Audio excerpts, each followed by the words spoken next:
This is VOCM Open Line. Call 709-273-5211 or 1-888-590-8626. The views and opinions of this program are not necessarily those of this station. The biggest conversation in Newfoundland and Labrador starts now.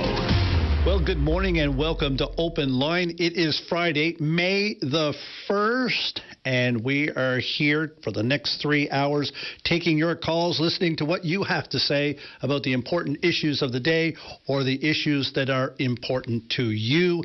I am joined in the production booth this morning with Beth Fagan. Beth, welcome along for the ride, and you can reach Beth at 273-5211 in the metro area, or anywhere in the province, toll-free, 888-828-8626. All right, let's get to it. So, the big news of the day, it's only the Montreal Canadiens left standing for Canadian teams in the NHL playoffs. My Oilers went down to defeat last night to those mighty type of Ducks from Anaheim. They were just too fast, and our guys were just too beat up. 4 centers, all limping or out, just could not do it. And when you look back, what a difference a year makes. A year ago, the Edmonton Oilers and the Florida Panthers were in the Stanley Cup Finals for the second year in a row. Oilers lost by a goal in the first one. And this year, the Panthers don't even make the playoffs, and the Oilers are gone in round 1. So, people like Russell Bowers from the morning show wandering around the building today wearing their Montreal jersey, rightly so. They've got extra security at the Bell Center tonight. I'm not sure if that's because they're expecting a party that might get out of hand, or a loss that may lead to some trouble, or because Russell has his Montreal jersey on. I'm not sure what that's all about. But anyway, are you a Montreal fan? I don't mind a call. And if you're not a Montreal fan, will you support the Montreal Canadiens for the rest of the playoffs? That is the big question. And, of course, there's other games that could. The second round is already scheduled to begin on Saturday with the Flyers and Hurricanes, the mighty Hurricanes, of course. Flyers and Hurricanes on Saturday. And round 2 is still going on, possibly. 3 games tonight. If they go to a game 7, they're going to go on Sunday. So, actually, round 2 is going to start before round 1 finishes. Tonight, of course, Buffalo, the Golden Knights, are looking to move on, as are the Montreal Canadiens. So we'll be keeping a close eye on that. And boys, we're all talking about what is wrong with the bats of the Toronto Blue Jays. Well, maybe nothing. They're half injured. They got a couple of people back this week. Pitcher Trey Savage and George Springer's in there getting a couple of hits last night, but it was all for naught in a loss again, this time to Minnesota. So when I say maybe nothing, considering all the injuries that they have on this Blue Jay team, their record is 14-17 at the end of April. Last year, not so much in the way of injuries. Their record was 14-16 at the end of April. So, the Blue Jays last year said good riddance to April, and then by mid to late May, they were on a winning cruise right through to being tied with the Yankees at the end of the season for first place overall. Of course, they won in the head-to-head matches, and that gave them the first place by themselves. And this year, the Toronto Blue Jays will definitely be saying good riddance to April.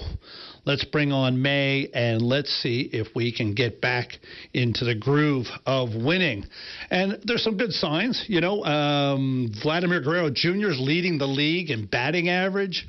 Ernie Clement's up over 300, continuing on with his World Series prowess from last year.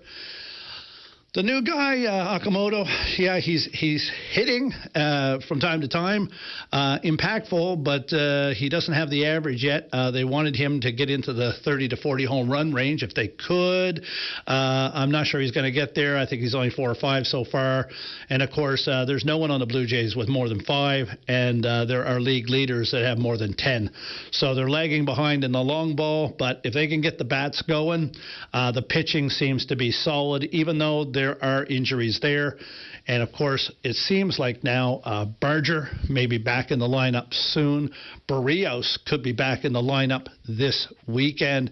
And Kirk, the key catcher for the Blue Jays, he is expected back over the next week or so. So there is relief in sight for the Toronto Blue Jays. And look, despite all this, they're only one game out of a playoff spot in the wild card. That is enough about sports this morning. How you feeling about the gas prices? We had a drop in the excise tax from the federal government a couple of weeks ago, 10 cents. HST on that made it 11.5 cents at the pumps. And, of course, now since then, the Iran situation looks like it has no end in sight. And, of course, that's exacerbating the world market for oil. The futures, I think they topped $1.20 or $126 a barrel this week at one point, settled into $121 a barrel. And, of course, that means we are seeing increases at the pumps. And I think it was over 7 cents yesterday, over 3 cents the day before. So we're up around 11 cents in increases in the past couple of days. That wipes out that big deal we got from the excise tax being removed. Now, you could say that's great. You know, they dropped 10 cents in the tax. But here's the thing. Taxpayers, people say that when gas was $2 a liter, which it pretty well is now or above, that of that $2 a liter, over 50 cents of it was in taxes, either federal or provincial, HST, and all of that. So they still have some room to maneuver. 40 cents, in fact, in taxes. And you would think that because of the windfall that governments are getting from the increased royalties from gas and the pricing that they're getting in the world market on oil from this province and our oil offshore, that windfall would lead them to say, maybe we should get into some more temporary relief at the pumps for people because, you know, look, it's Friday, the weather's starting to get better, you're going to spend more money on gas because you're going to get out and about more. They all know this. Not only are you paying more for gas, you are going to use more of it because you want to get around and have a look and get out from the winter where you were stuck inside and so forth. So, you know, you kind of get caught on both ends. So the CAA, Canadian Automobile Association, has some tips that might actually save you a few cents on your tank, and they were outlining a couple of them yesterday. Big one, air pressure in your tires. So they're saying that low air pressure in your tires could cost you 4% of your efficiency in gas, in mileage. So and they say only about 30% of people actually check their air pressure in their tires on a regular basis. So you can save yourself a little bit on efficiency for gas mileage. If you check your air pressure, make sure it's right. There's a little sticker on the inside of the driver's door, tells you what it should be if you had never done it before. Also, for every extra 100 pounds of stuff you have in your car, your trunk, whatever, that's a 1% savings if you take it out of your vehicle. You can save yourself an efficiency that way. And here's the big one. Heavy acceleration in start-offs and heavy on the foot on the gas. And, of course, all of our vehicles now have one of those meters where it shows you how much gas you're using, depending on how fast you're going. Look, I know it's there. I never look at it, to be honest with you, but I may now because the CAA is saying watching that and not doing heavy accelerations could save you 15 to 30% in your gas efficiency when you're out there on the road. These are small things, but they may add up. And, of course, if the dollar is absolutely important to where you're spending it, and especially at the pumps, you got to do some driving, you may be able to actually save yourself a few dollars on this $2 plus a liter gas. Okay. Let's go move to our first caller of the day. I am going to go to line 2. And line 2, I have someone with the NL healthcare crisis talking about that. Good morning, caller. Welcome to Open Line. Hi, good morning. Good morning. So we are, I guess we have a page going on called Together for Newfoundland and Labrador. And we are starting to make some noise in regards to the Newfoundland and Labrador, healthcare system that's currently going on. We're being ignored, so we need to take a stand to that and start letting people know that we're not going to stand and take it anymore. Yeah, and you have a group name, do you? Yeah, it's called Together for Newfoundland and Labrador. Yeah, we're currently in the process of holding a protest come June 1st. Okay, and I'm assuming you have a website or a Facebook page or something where people can look you up? Absolutely. We're called Together for Newfoundland and Labrador. We've already got 1,000 followers currently. We just started the group almost 2 weeks ago. Okay. Outline for us your key concerns about healthcare, because, look, I've only been on this show for 3 weeks, and the issues that I'm hearing I suppose the types of issues that I'm hearing are staggering, and you wonder how they could be happening in a place like Newfoundland and Labrador. Exactly.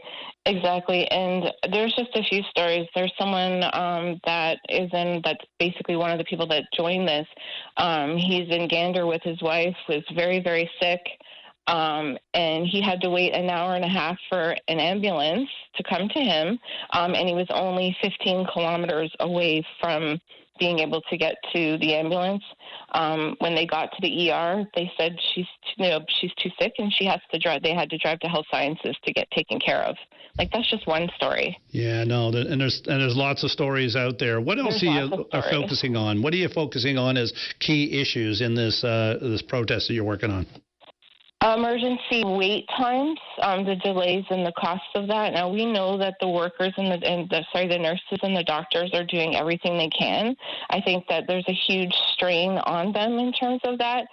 Patients are waiting hours, sometimes full days, sometimes even overnight. They're just not minor inconveniences. They are dangerous delays, overcrowding. That has led to people laying in hallways, where patients receive care in an unsafe, unprivate area where they can't really have a private conversation with a doctor or a nurse. Severe shortages of the doctors and nurses, what I mentioned. Also delays in diagnostics and treatment backups. My mom is a perfect example of that. She was sick for 3 years, coughing up blood, not to get too graphic there. And they kept telling us it was pneumonia multiple times. When finally I said something's wrong and you guys actually have to do something about this, she was diagnosed with lung cancer. And our PET scan was scheduled for 2 months later, and she died. She was from July 9th to August 16th, and she died that fast. Yeah, and we heard a story right here on Open Line as well that a fellow took his mother down to emergency, and it was like a zoo, as it sometimes is at Health Sciences. Of course, it's busy down there, and the doors open and people come in that need help, or maybe just need to get warm sometimes. And she was there for 5 or 6 hours and had somewhat dementia, and exacerbated her health, and they had to leave. And of course, it's no good for anyone. They talked about having different styles of intakes, depending on the patient, to have, say for example, geriatric goes in one way and is in one area and so forth, and because pediatrics is separate completely over at the Janeway. That exactly. There are adults that need to be separated at emergency so that everybody's not clogged up together. Is that something you'd like to see? Yeah, that's also something we'd like to see, as well as rural health care equality. I mean, they need help down in rural health care. It's unreal. It's just unreal. It's very frustrating. And this is part of the reason why we started it. And now I find now since we started this page that more and more people are starting to stand up and be like, yes, I'm tired of it too. What can we do to change? And I know change isn't going to happen overnight, but look at the healthcare minister saying, oh, well, if you have a problem, sue us. I mean, who says that? Yeah, I know. At the end of the day, when the rubber hits the road, it's not particularly helpful. And I'm sure it was somewhat political in nature, but it was also, I understand the frustration too, because you can be frustrated from the inside of government as much as you can be from the outside of government as well. Exactly. Yeah. And yeah. so And when your you hands hear are that, tied. yeah. Sorry, go ahead. No, just when you hear that, then you go, oh my God, right? Everybody knows, why can't we fix it? Why can't we do better? Well, exactly. And I mean, you can only do so much if your hands are tied behind your back. So just tell me a little bit about how people can reach you guys and what your plan is, your date and time and so forth, and then we'll go on to break. Okay, so June 1st is when we're doing this protest. Our page is called Together for Newfoundland and Labrador. You could just come on the page and follow us. We're looking to spread the word to get as many people as we can there, and the time's going to be at 12 p.m. Okay, where is it going to be? Around our health sciences grounds on the outside, so complete circling around the entire hospital. Okay. On the outside. All right. Well, yeah. Carol, thank you for calling this morning. Again, you've joined a long list of people who have serious concerns about health care and how it's being rolled out to the people that need it, the people it most need, of course. And good luck with it. And I'm sure you might get a few more pickups after this morning, and you'll be spreading the word, I know. So we're going to take a break right now. Carol, you take care and have a great day. You too. Bye now.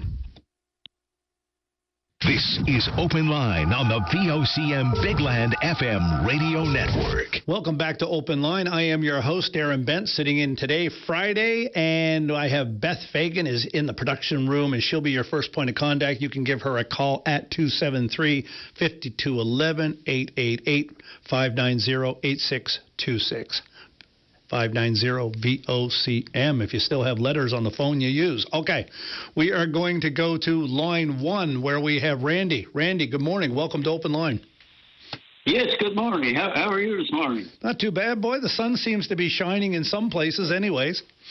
How's everything in CBS? CBS pretty good. Sun's always shining in CBS. Oh, right. Yeah, well, I woke up at 2 o'clock this morning. The sun was shining. No, I got family there in Manuels, Chamberlains, Long Pond, Foxtrot, Upper Gully, sir.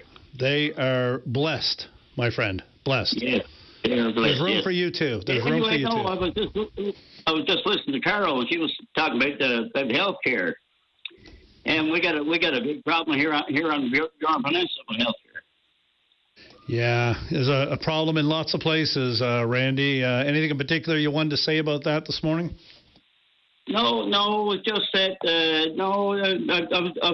was listening to Carol, and the same echoes all over the province, and in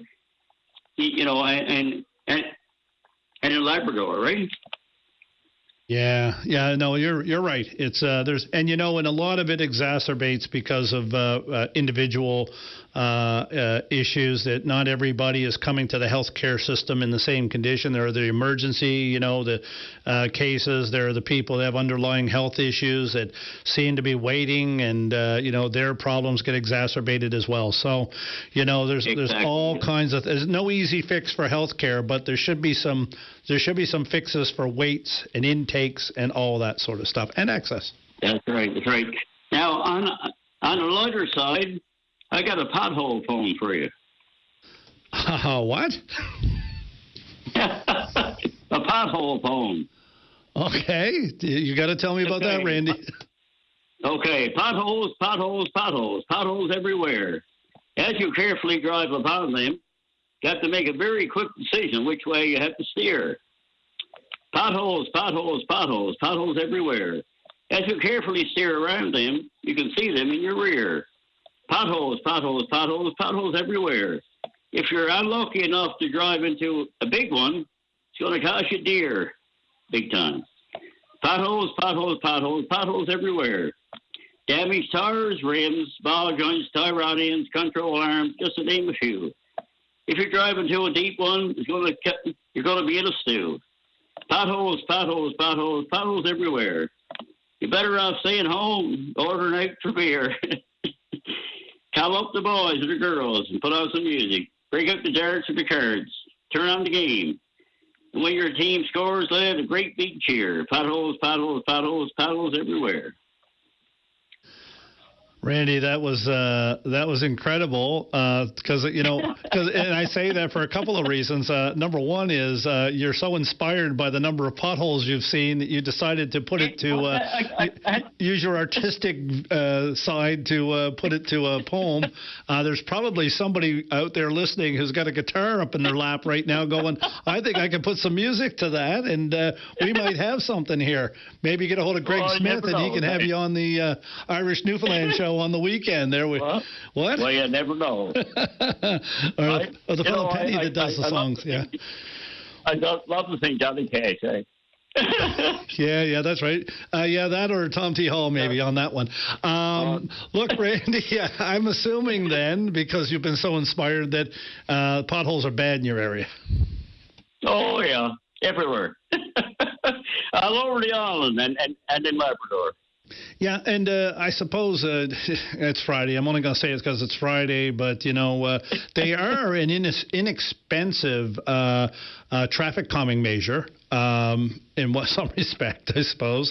But, it's a rude awakening when you hit one of those things. And oh, yeah, big time, big time. Yeah, and when you hit one, and some of them you're okay, but you hit one, you're driving down the road now, when am I going to hear it? When am I going to hear it? And then if you don't hear it, you go, dodge the bullet on that one. But, the weather, boy, this winter was ripe for causing potholes everywhere. And if you had any bit of loose asphalt, it certainly got washed out, didn't it? And they're deep this year. I find they're deep. That's one big thing about it. Yeah, exactly. Yeah. Probably from the rain, I suppose. Yeah. Randy, anything else you wanted to offer? Go, Habs, go. They are the last Canadian team standing. So would you have cheered on the Oilers had they moved on and the Montreal Canadiens lost? I would imagine. Oh, yes. Yeah. Oh, yes, yeah. Did you see the other night when the Buffalo fans sang the Canadian national anthem when the mic went out? Did you see that? Oh, that was lovely. Yeah. Yeah, a lot of Buffalo jerseys in the stands when they sang the national anthem, and I wondered how many those were Canadians because it's fairly close. That's right. Yeah. Yeah, I thought that was so. Oh my God, that was so good. Yeah, and it reminds us, doesn't it? It reminds us that we're just people, they're just people, and all the bluster and the blow from those on high don't always translate down into how people feel on the ground about each other as neighbors. And of course, being here in Newfoundland, we have our own history. Newfoundland, Labrador, we have our own history with the Americans. We got Alex Newhook, right? Oh, yes. Yes. Oh, yeah. We got, Dawson Mercer now with the Devils. Yep. But, we got Newhook now. Yeah, and he's doing great. Head assist the other night. Now he's gonna be in Game 6 now. Big win tonight. If Montreal moves on over Tampa, who do you fear the most? Is it Carolina? The Habs with the young team that they got, and with they're they can go a long way if they dig down deep, eh? Yeah, well, it's an effort of attrition, that's for sure. The Stanley Cup playoffs. It's who can survive the injuries and who can survive battling it out for Game 6, Game 7s in different rounds, isn't it? It's who's the toughest, I suppose, at the end of the day, or the most tenacious. Yeah, exactly. Yeah, that's right. But they got young talent. They're a good template for any team to use as a rebuild. That's right. They're not high up on superstars, although Cole Caulfield is as important to this team today as Guy Lafleur was in the 70s, right? That's right, yeah. But too bad Cole Caulfield's not 6'6". Yeah, but you know what? Wayne Gretzky wasn't either, and he scored a few goals. No, but he had Semenko now, no, that's not true. He had Semenko for a couple of years and all that, but one of the people that said when they went to hit Gretzky, it's like trying to check a rope. So, but he scored a lot of goals, and, Marcel Dion scored a lot of goals, too. And he wasn't right. 6'6" or anything like that, right? No, that's right. That's right. All right. Well, Randy, good luck to your Habs tonight. All the best, and... find somebody to put that pothole poem to music, and you'll be off to the races. Yes, and you're doing the fine job here in CBS. All right, thanks, friend, and all the best to the folks on the Burin Peninsula. You take care. I am going to go to break now. Randy has got us musically set for the morning. We're all thinking potholes, potholes, potholes. We'll be back here on Open Line in just a few moments. This is Open Line on the VOCM Bigland FM radio network. Welcome back to Open Line. I'm your host, Darren Bent, and Beth is in the production studio, and she is waiting for your call. We got a couple of lines open, 273-5211, and toll-free, 888-590-8626. Give us a call. We got a couple of lines there. I'm going to go to line one now. Welcome, caller. Good morning. Good morning. I'm a first-time caller, and this weighs heavy on my heart and soul today. We're talking about how broken and strained the healthcare system is. Well, I can tell you that it's not strained. It's rotted right down to the boards or the joists.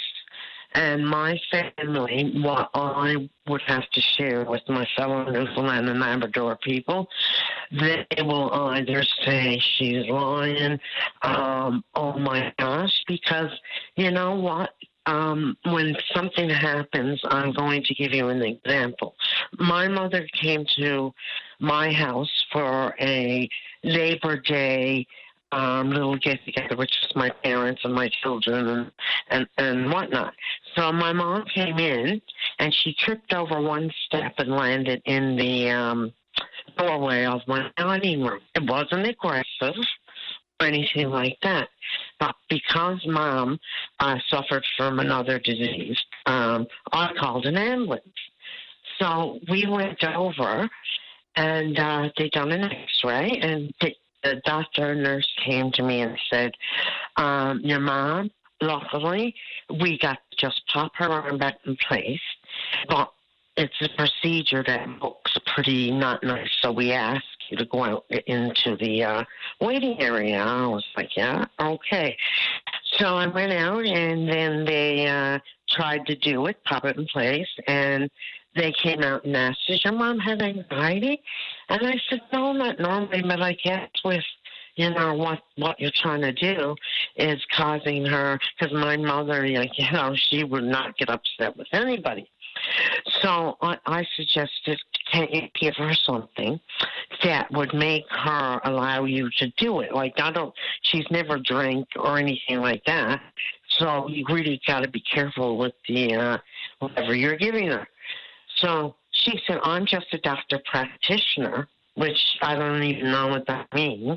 But she said, if she got to have something stronger, we're going to have to go to the trauma side. And I said, very good.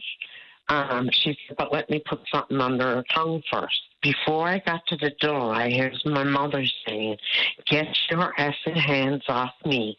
And she was getting loud, and I turned around to go on, and my gosh, my mom's never swore an oath. And they're like, your mother is keeping us from performing the seizure. I said, okay, put her over on the other side. The doctor said, this little woman is giving them that trouble. And I said, yes. I said, make her like she's drunk, because she's never been drunk in her life, really. And he said, I'll go look at the X-ray and come back. And when he came in, he went up against the wall, and he turned as white as the coat he had on and the walls. And he said, I can't do the procedure. I said, you just told me I'd be on my way in 15 minutes and she'd take whatever. He said, no. He said, the X-ray showed that your mother doesn't have a ball, doesn't have a socket, but she has 8,000 shards of bone. But that was due because there was one X-ray the doctor practitioner and the one on the trauma side seen the same one. So she ended up getting surgery. And every time I'd bring her back, I'd say, I don't think this surgeon seems like when I asked him questions that it wasn't even in the room.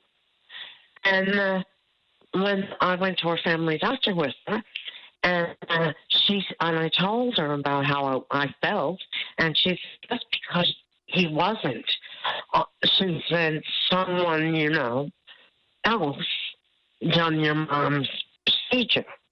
But I don't know if because of what extent that the first two trying to do the procedure done.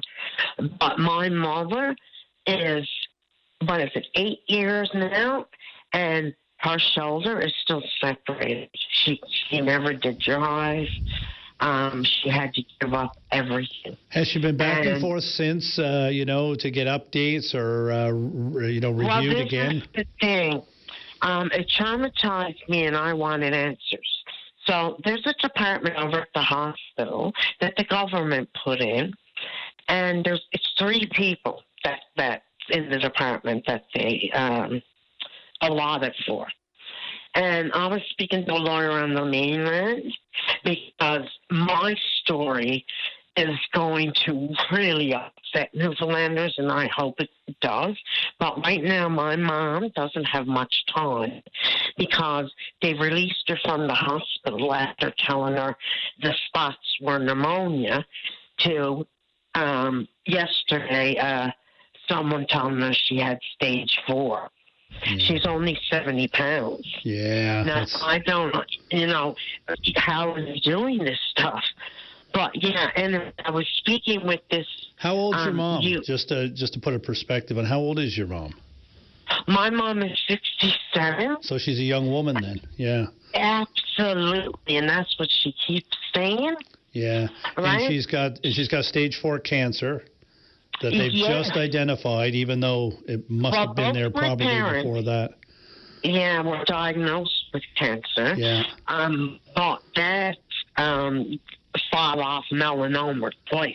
Yeah. That is a scary, scary cancer because he always got a spot removed here and there, and it was only the size of a dime. And 3 hours later, I'm still waiting for him. I go in, and the nurse says to me, he's gone up to nuclear medicine because when the doctor went to remove the spot, inside it was about to attach to the stem of his brain. And so it's like that must be a nasty cancer to go from a spot on your side of your head to you start cutting and that happened. But, another thing, a friend of mine, her husband started having seizures. And I was there, and I called the ambulance. And I've never seen someone have one. And then I overheard on 911 what number Prescott was that.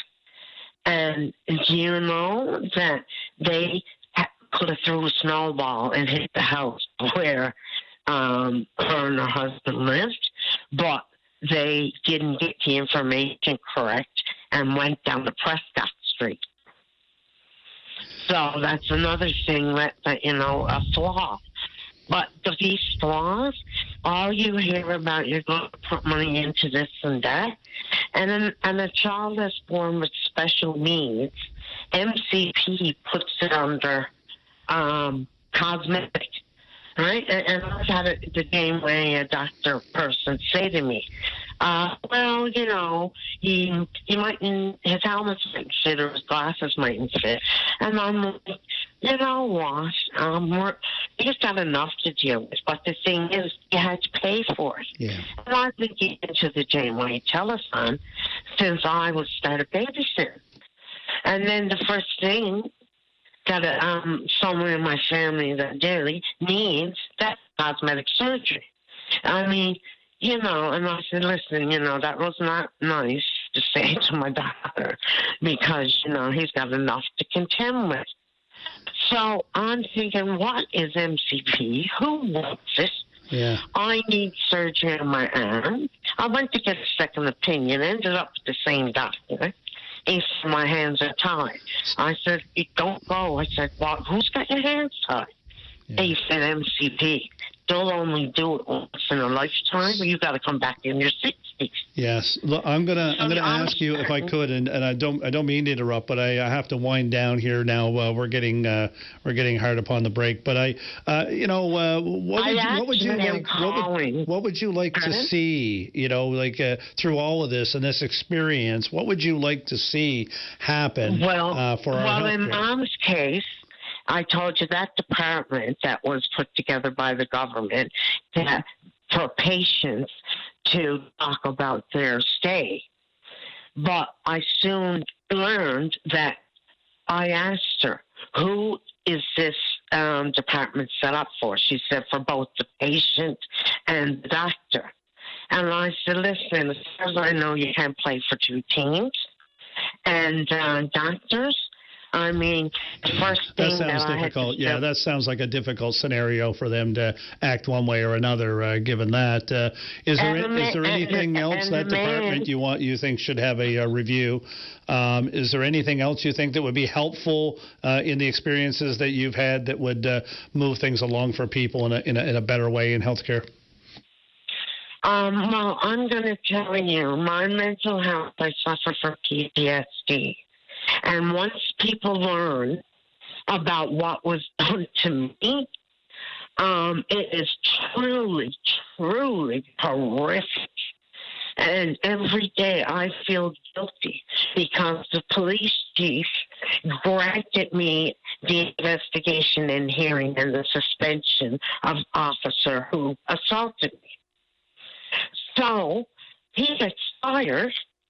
And then I'm thinking, oh, my gosh, I'm never going to get justice. All of a sudden, the new police chief calls someone out of retirement to call me and re-traumatize me and everything for no reason. He arrived. Oh, yes, it's taking up time. So like I said, I'm trying to get it out to the public more, too. Yeah, no, fair enough. Laws. Yeah, no, that's right. It's the best thing to do. My legacy. Yeah. Yeah, to let people know, and I have to go to break now and pass the break, but I thank you for your call, and of course, anybody that ends up in the system that they're there because they need to be, they need help, they're in a bad way, like your mother, and even yourself, and of course with PTSD, anything that's extra that gets burdened on because of delays or information that isn't shared and so forth, really makes it difficult for people to navigate the system, like anyone that has PTSD. And I thank you, caller, for raising this. There's probably other people out there that may have stories of a similar nature. But anyways, we're going to go to the break now. We're coming back with Kathleen right after the break. You can give us a call here on Open Line. We have a couple lines open, and I'm going to turn it over to Beth. Take it away. This is Open Line on the VOCM Big Land FM radio network. Good morning and welcome back to Open Line. I'm your host, Darren Bent, and Beth Fagan's in the production booth, and we're here ready to take your call. Before I go any further this morning, I just wanted to say a few words about, and I know on the show we don't usually talk about funerals, but today there is one in particular that I am going to mention, and that is for Lieutenant Jimmy O'Toole, who passed away earlier this week, firefighter with the St. John's Regional Firefighting, and of course an advocate, well-known advocate for firefighters everywhere. He worked hard, a champion, dedicated himself to strengthening protections for firefighters affected by occupational cancer. Across the entire fire service of this province, and respected nationally, internationally for the work that he did. And then, of course, in 2018, he was diagnosed himself with cancer. Jimmy O'Toole, so well respected by everyone in his profession. This morning, his service is at 11 o'clock. It is being held down at St. Mary's the Virgin Church on Craig Miller Avenue. And the city of St. John's, and good on them, they've taken the steps of closing off Craig Miller Avenue this morning. It'll be closed from, I'm just looking for 11 a.m. To 1:30 p.m., and that's to allow for the procession of firefighters that are coming out to honor their fallen and to pay tribute, to thank, and to be there to support Jimmy's wife, Crystal, his two boys, Ryan and Gavin, and all the people who knew and loved Jimmy. And, of course, Jimmy O'Toole is one of those fellows that, was selfless. He was a man of integrity, a man of empathy, and he was a man of impact.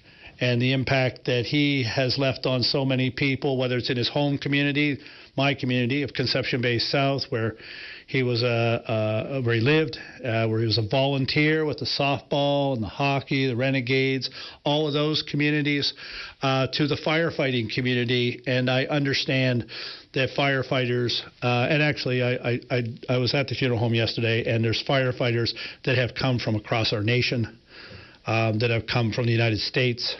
And I was told that it's likely that there will be someone there, head of the firefighters, coming from Ireland or the UK as well. So that is the impact of Jimmy O'Toole, and they're gonna have the service for him this morning at 11 a.m. It'll be live streamed, and I know we're on the air at 11 a.m. I don't mind you flipping out to have a watch of that, and I would encourage you to do so. You can pick up Open Line online or this evening in a replay, of course. But Jimmy O'Toole, a man of integrity, and a fellow that will be sorely missed, not just by the firefighting community, but by his community, and an absolutely heartfelt condolences to all of his family and friends that are really feeling it over the past few days since his passing.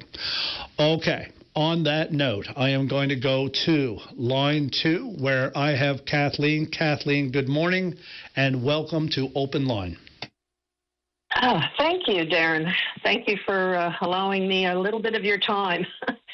I was paying bills this morning and came across an MQO research survey, which was paid for on behalf of Newfoundland Power. And being a good civic person, I agreed to do the survey. And I was so I'm fuming. I'm fuming about it, actually. Okay, you're going to tell us why, though, aren't you? I don't. What's that? You're going to tell us why, though. There must have been something to it more than just a standard survey. Oh, yes, more. Well, it's what they're planning to do. They're calling it I think a redesign of electric charges, and what they want to do is switch from the flat rate way they charge now, where it's 15.12 cents per kilowatt hour or something right at the moment. They want to change that now to a number of, they've got a few different possibilities, and they want us to rank these possibilities. But to me, it just seems like it's a money grab. Now, I don't know if anybody else has been talking about this. I've been so busy, I haven't had the time to listen to the radio. But I'm so annoyed. It just seems like complete nonsense. It seems like a way for them to get more money without PUB oversight. Yeah, so this is a poll. I hope that anybody else filling in this survey will say so. Yeah, so this is a poll you've gotten by a research company, obviously hired, or I suspect hired by Newfoundland Power to roll out some ideas. And usually these are things that I'm not predicting what Newfoundland Power may or may not do. These are usually things that they send out there to see what'll float and what won't float. And so you've gotten this poll. Probably most people Now maybe they've sent it to every customer. I haven't seen it, but maybe it's gone to every customer. Maybe it's only gone to a sampling of customers. Can you outline for us what it's basically saying? The options they're asking you to give your comment or view on are? You know what? I couldn't finish the survey because I would not rank them. I don't like any of their ideas. Yeah. So I wanted to rank them all 6, 6, 6, 6, right? Except for the flat. Keep going with the same kind of thing. I rated that as 1. So then I got kicked out of the survey. So I can't tell you in specific detail what all their 5 different things were. But one of them was seasonal charges. So that in the wintertime, when everybody is using a lot of electricity, they are going to charge us 16-point-something cents an hour, kilowatt hour. More. And then, yes. They're going to charge more in the winter when we need the electricity and we're using more as a way to beat you over the head to get you to conserve more. But okay. You know what I mean? That's how they're selling it to us, right? Yeah. They're saying, oh, well, this will encourage people to use less power in the wintertime. But I'm getting I'm sorry, but I'm saying this is your job to supply electricity to your customers. If you can't do it, get out of the way and let somebody in that will do it. Wow. So they're actually in this poll that MQO have put together, and this, did they say in the poll that it was representing Newfoundland Power specifically? Yes. Okay. So there was no doubt in your mind that this poll that you were given to fill out was a Newfoundland Power survey, so that this information that you filled out, if you chose to finish it, would go back to Power for their review so that they could see how people felt about different ways of charging people for the electricity that we depend on. Yes. And even though, and they had another one in there that was even worse than the seasonal charge. Okay. Was they were going to charge you by peak power or peak times, non-peak times, and I don't know. There was another one in there. Oh, during the daytime, you mean? So. Yeah, they were going to charge you say 20% for peak time, 20 cents. Sorry, not 20%, 20 cents per kilowatt hour for peak time, 10 cents for in the middle of the night, and maybe 15 cents for the rest of the time, right? Yeah, so when you need it, ding you. Yeah, okay, I got you. And I thought to myself, oh, talk about getting rid of all transparency in your bill, right? How are you going to be able to track whether they are charging you properly, right? If they you've would got have three to do different that. Rates they would have to break it down for how much hours you used at every single time frame of rate. I mean, they'd have to. But look, to me, and look, I may be wrong and I may be on the wrong end of this one, but to me, that it's almost scandalous to suggest, and I know what they're going to say. They're going to say, yeah, but we can save you money in the middle of the night when you're not using power. Well, that's not everybody. That's not everybody. So if you get home from your job at 11 o'clock at night, and your family works a different shift than you do, your power's on in the evening during their peak times. Their power's on in the nighttime when it's cheaper, but it's still power that you're using. If you went to bed at 9 o'clock, you wouldn't use as much power. That only makes sense. But to say to people, we can save you a few cents on the off hours, but we're going to ding you on the hours you actually need it, boy, that doesn't sit well at all. Do you have any more information about this survey? Because if you do, I'll get you to hold on till after the break. But I'm going to news now at 10 o'clock. Oh, okay. Well, it came in on April 24th, and I only just saw it today because, like I said, I've been busy. Okay. So it's been out for a while, that's all I can tell you. But, yeah.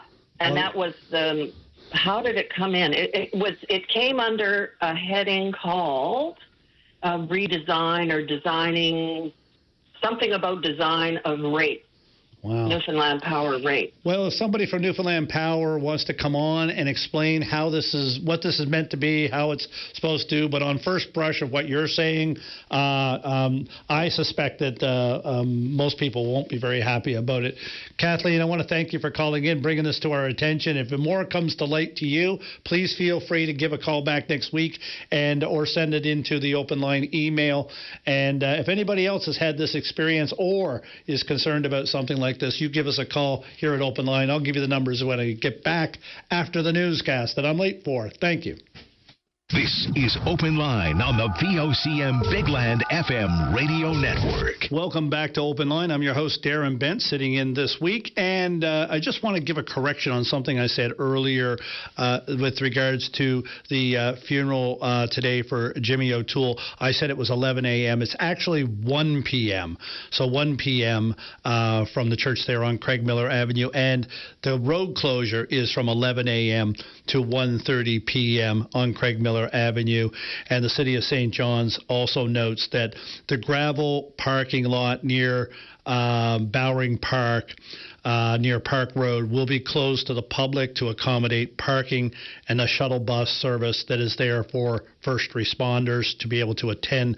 And that parking lot will be closed from 9. It's closed now. It'll be closed till 3 p.m. So the service is being live streamed as well. You can go on to the Barrett's Funeral Home site to get the link. And the funeral will be at 1 p.m. and Craig Miller will be closed from 11 a.m. to 1:30 p.m. Okay, we are going to go to line 3 where I have William. William, good morning and welcome to Open Line. Good morning. Good morning. Yeah, I'm calling about the hospital. I was over I was over to be a month Tuesday. I went over to the merge as I had to go for something for merge, and I got my ear checked out because I kept putting it off and putting it off. And my hair's that bad I can't lie on that side. And I got the ear checked out, and the doctor told me it was skin cancer, early stage of skin cancer. I got cancer in the pancreas too, but it's not moving. And he said skin cancer. He said take it off in 2 weeks. And I never heard from him. It'd be a month Tuesday. I never heard from him. And he's supposed to send me to a dietitian too for my sugars. I can't get my sugar down, my diabetes, and I never heard from him either. Wow. So do you have a point of contact? Did anybody to reach out to? Anything like that? Well, I give him my phone number and you're supposed to call me. I went over a couple times and she said, we got a new system coming in. She said Saturday. That was a couple weeks ago. Yeah. And I still never heard from her. And so I know there's been a bit of I know there's been a bit of a transition and so forth. I had a family member that went for blood work that was lined up for a month yesterday, got there, and she wasn't in the system. And they didn't have her there. Now, they accommodated her when she got there, but they said it was the new system. Must have got lost in it. So if you're fearful that all of your information or the information to get back to you has been missed or so forth, probably give 811 a call and see if they can track you down, right? Because you never know. Like I said, like her appointment was booked solid a month ago. She, and you go through the effort to get there and then got there, no record of it. Nothing, and did it no differently than had done it in the past. So, you might want to give 811 a call or follow up with somebody because, you don't want to sit waiting and then find out, down the road that, nobody's doing it. It's not happening because it got lost somewhere in the system. And that's always a possibility. Yes, because, like I told the secretary when I went over there, right? I said, you're not talking about COVID and the flu. You're talking about cancer. Cancer spreads the moods, right, sometimes. Yeah. And that ear is that bad. I can't lie on that side. I was lying on the other side. I can't touch it either. Yeah. And you don't want to be worried, right? You want to know. You want to be able to know if there's anything you can do, you're getting it done and all of that. And to just be left without, no word. No communication sometimes is worse than getting bad news, I suppose, because it adds to the worry and stress of what you're going through. Yeah, and I can't get my diabetes down. It's 18 and 19, and I when I checks it, I don't eat nothing. I don't have no breakfast. I checks it, it's 14 and 16 and 17, and he said he was going to send me to a dietitian, and it'll be a month Tuesday, and I still never got a call. Yeah, that's no good. So, look, William, I would suggest you give 811 a call.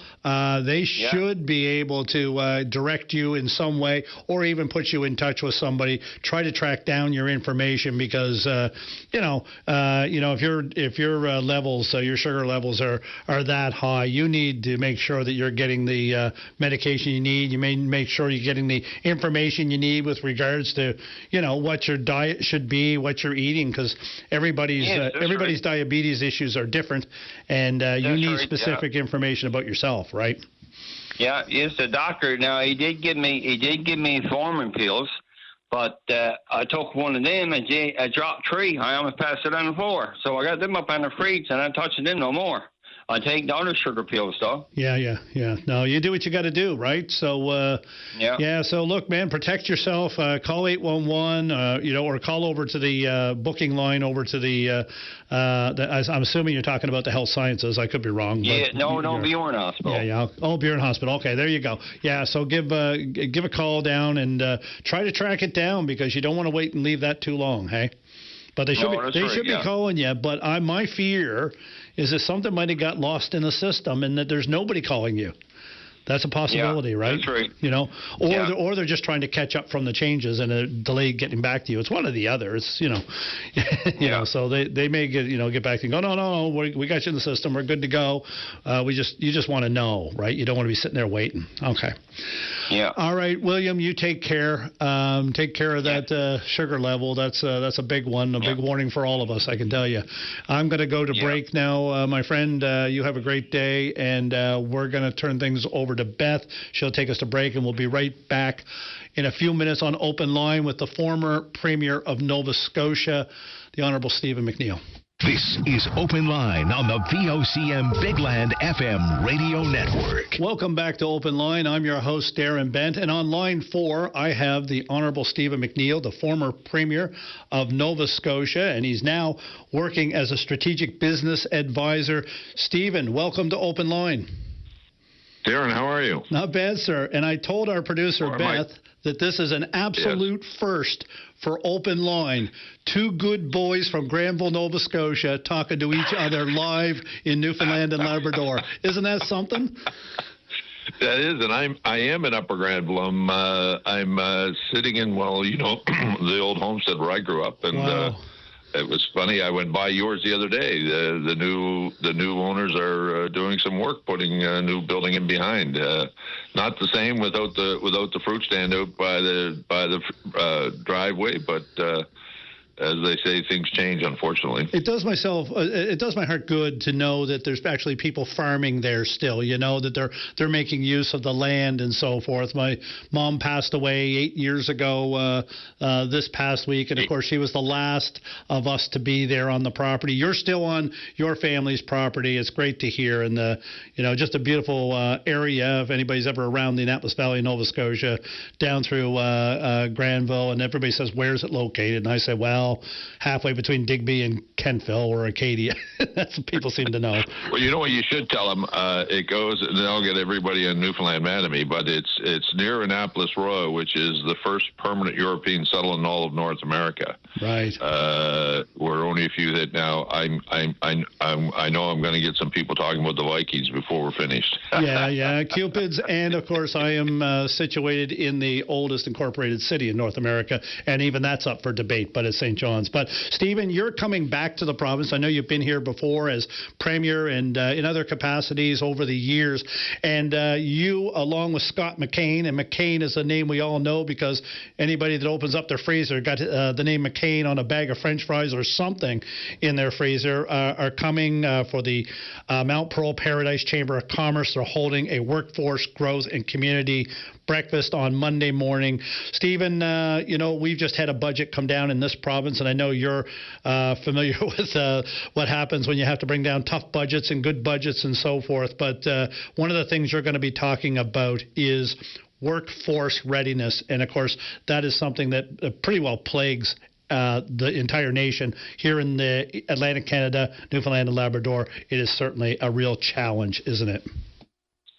Yeah, it sure is, and I think there's two ways of looking at it. There's obviously the short term, where governments can make strategic investments with private sector employers to ensure that they're opening up opportunities, providing skill transfer to workers of today. We're going to be talking really about is how do we look in the long term? How do we ensure that a child born today will be given an equal opportunity to succeed when they reach the workforce? And we're going to be talking about pre-kindergarten.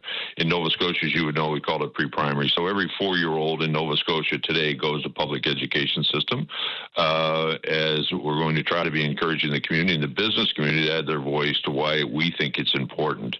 We have seen, and I saw it here in Nova Scotia, the gap was growing, Darren, between the top of a primary class and those that were coming in. The diversity of our student population is so wide. We found that when we introduced pre-primary, we were giving an entry point for 4-year-olds, some of whom have had some experience with learning, and others was their first time. This pre-primary program here, which would be pre-kindergarten in your community, it provides an entry point of play-based opportunities, not play. It's play-based with an educational component to it. It's not sitting behind the desk. It's well documented. Over half of the kids in Canada are now in it. And what it does, it closes that gap, and it provides those kids with a better start so that when they go through the public system, they can chase their ambitions to fulfill the workforce, or quite honestly, in some cases, come out and be the workforce, be the people doing the hiring. So it was Scott and I are coming over. Mrs. McCain, Scott's mother, has been doing this. This has been her work, really. I would argue, you mentioned about the McCain name. I've said this publicly many times. Margie's, that company is well known. It's hired a lot of people. It's a global company. But I think the work that Mrs. McCain has been doing around educating Canadians on the importance of pre-kindergarten will be a lasting legacy and have a greater impact on our national economy, even more so than the work that her and her husband did with the McCain Foods.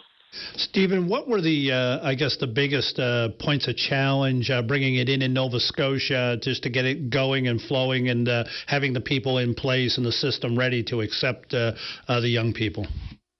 Well, there's obviously space. Every school is being squeezed and pressured to some more so than others, particularly, I think you said you were in St. John. I'm sure that's probably a challenge there. But in some of our rural communities, that's not the case. There's space so we can bring them into the public system.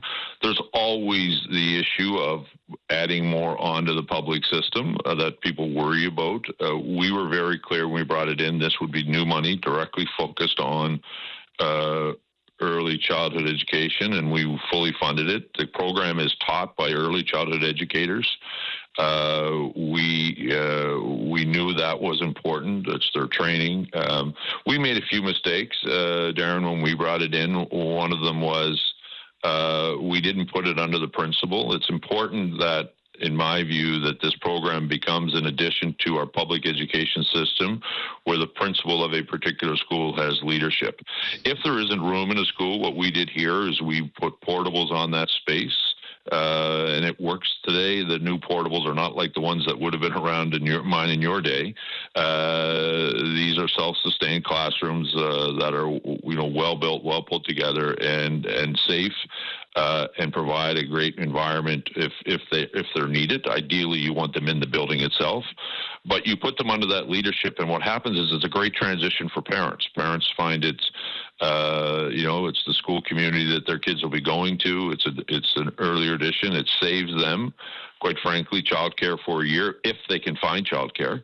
And equally as important, it allows them to get back into the workforce, and that's an important component here.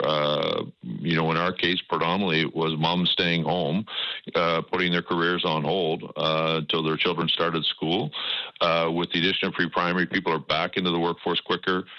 Families are happier. It's more structured for their day, and equally as important is that child is not only better prepared to go to primary or kindergarten, but they're excited to go and ready to learn. Yeah, looking up to the bigger kids. Hey, that's always the atmosphere. So for your teachers and your teachers union there, bringing in early childhood educators into their system, were there any hurdles there?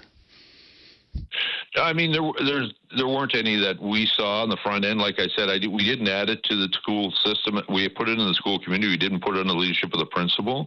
So the ECEs in our province are led by a different union, depending on where you live in the province. But you know what? To me, they could easily fit into the teachers' union. They could fit into, or they could have their own union. I would say to you, one of the mistakes we made is we didn't have a across the province bargaining unit. I think it's important that the ECEs, have a bargaining unit which is province wide. So when you get into labor disputes, it's not region by region; it's a province wide negotiation. And from an ECE point of view, Darren, one of the things that we saw here, wages have gone up. They are now part of a pension plan.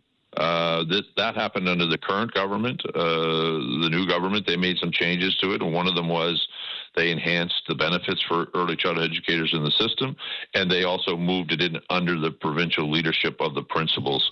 While there might have been some anxiety on the front end, I think people are seeing the real benefit now, and particularly in the school community. These kids are better prepared, which means your primary one teachers are getting a cohort of students that are prepared to enter into the system. And we also know by starting earlier, we're identifying any special needs that may be required to be addressed, and then we need to support that. This has to be a commitment by government. Government has to be prepared to bring this on and fund it. But of all the things that governments do, and trust me, we did as many here. I don't know if we did it's probably the biggest single investment that we made in our time in government, and I believe we'll have outcomes 20 years from now that will have a huge improvement on the economy of the province. Okay. And early childhood educators here, of course, one of the things they've been calling for is a package to have the benefits that would keep people in the system, because the turnover is incredible in that industry. Stephen, you're going to be here with Scott McCain on Monday. You're going to be at the Glendenning Golf Course. It's a breakfast session. I'm not sure if there's tickets still available or not, but I know the Mount Pearl Paradise Chamber of Commerce is on Facebook, and they have these things promoted. Stephen, why is it important that this message goes to businesses from your view? Because they're a critical voice in this situation. We can't just look at the short term. We have to look at building a workforce for the long term, and it requires them to make sure that government understands the importance of early childhood education, not only to their future success of their business, but to the people they want to hire today.